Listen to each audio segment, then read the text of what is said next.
10 BRS పాలనలో నీళ్ల దోపిడీ 4 గింతలు పెరిగిందన్నారు మంత్రి ఉత్తమ్.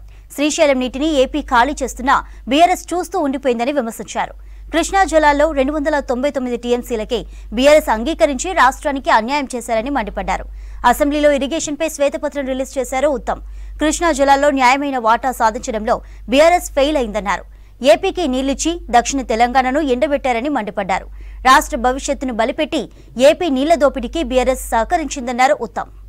కేటాయించిన 811 టీఎంసీల్లో తెలంగాణకు 299 టీఎంసీలు, ఏపీకి 512 టీఎంసీల పంపిణీకి గత ప్రభుత్వం 2015లో అంగీకరించి ఆ తర్వాత చాలా సంవత్సరాలు కేంద్ర ప్రభుత్వం ఒప్పుకున్న విషయం ఈ సభ దృష్టికి తీసుకొస్తున్నా. ఏడాదికోసారి నీటి పంపిణీపై 2 రాష్ట్రాలకు చెందిన మీటింగ్లు జరిగినప్పుడల్లా తాత్కాలిక వాటాలకి ఒప్పందం చేసుకున్నారు. అంటే 512, 299 ఎవ్రీ ఇయర్ రిపీట్ చేసుకున్నారు. దీని ప్రకారం కృష్ణాలో మనకు 555 టీఎంసీల నీళ్లు, ఏపీలో కృష్ణా పరివాహక ప్రాంతం 32% మాత్రమే. దామాషా ప్రకారం ఆంధ్రప్రదేశ్కి 256 టీఎంసీలు రావాలి. సహజ వనరుల పంపిణీ సూత్రాలు వేటిని పరిగణలోకి తీసుకున్న తెలంగాణకి 555 టీఎంసీలు రావాలి. అందుకు భిన్నంగా గత ప్రభుత్వం ఏపీకి ఎక్కువ నీటి వాటాను కట్టబెట్టింది.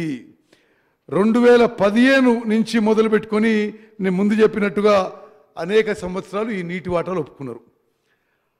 అప్పటి గౌరవ తెలంగాణ ముఖ్యమంత్రి ఆనాడు మొదటి అపెక్స్ కౌన్సిల్ సమావేశంలో 2 ముఖ్యమంత్రులు, కేంద్ర మంత్రి 21 సెప్టెంబర్ 2016 గతంలో ఉన్న అరేంజ్మెంటు అంటే వాళ్ళకి 512 టీఎంసీలు, మనకి 299 టీఎంసీ గత ముఖ్యమంత్రి 21 సెప్టెంబర్ 2016లో ఒప్పుకున్నారు. కేఆర్ఎంబి, జిఆర్ఎంబి అధికార పరిధిని కేంద్ర ప్రభుత్వం నోటిఫై చేస్తుందని నిర్ణయం జరిగింది. కేంద్ర ప్రభుత్వం జారీ చేసిన ఈ నోటిఫికేషన్ను గత ప్రభుత్వం సవాలు చేయలేదు. ఫలితంగా ఈ నోటిఫికేషన్ అమల్లోకి వచ్చింది. దీనికి అనుగుణంగానే కృష్ణా బేసిన్లోని ప్రాజెక్టును అప్పగించేందుకు అప్పటి ప్రభుత్వం మొగ్గు చూపింది. గత ఏడాది పోయిన సంవత్సరం ఫిబ్రవరి 11న అసెంబ్లీలో ప్రవేశపెట్టిన 2023-24 బడ్జెట్లో నీటిపారుదల and command area development department గ్రాంట్ల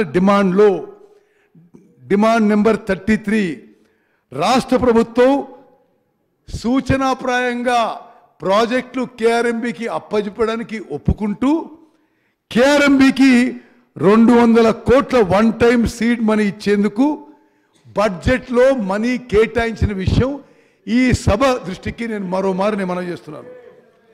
అప్పటి ముఖ్యమంత్రి కార్యదర్శి, నీటిపారుదల శాఖ కార్యదర్శి స్మితా సబర్వాల్ గారు కేఆర్ఎంబి చైర్మన్కు ఈ సంఘటనపై లేఖ రాశారు.